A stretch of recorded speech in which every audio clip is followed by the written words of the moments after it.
ထက်30အမြင့်ရှိပြီးအလေးချိန်14,000 တန်ကျော်တဲ့စက်ကြီးတစ်လုံးကိုစိတ်ကူးယဉ်ကြည့်လိုက်ပါဒါဟာကမ္ဘာပေါ်မှာအကြီးဆုံးမြေတူးစက်ဖြစ်တဲ့ Bagger 293ပဲဖြစ်ပါတယ်ဒီစက်ကြီးကိုဂျာမနီနိုင်ငံမှာတည်ဆောက်ခဲ့ပြီး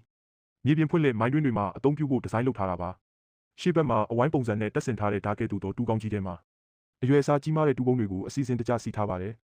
Bagger 293ကတစ်နေ့ကိုမြေတူး2,400,000 ကုဗမီတာကျော်အထိတူးဖော်နိုင်ပြီးတစ်နေ့တည်းနဲ့ပဲထရက်ကားထောင်ပေါင်းများစွာအလုပ်လုပ်ရတဲ့စွမ်းအင်နဲ့ညီမျှပါတယ်ဒါလိုစက်ကြီးတစ်လုံးကိုထိန်းချုပ်ပြီးလဲပတ်ဖို့အတွက်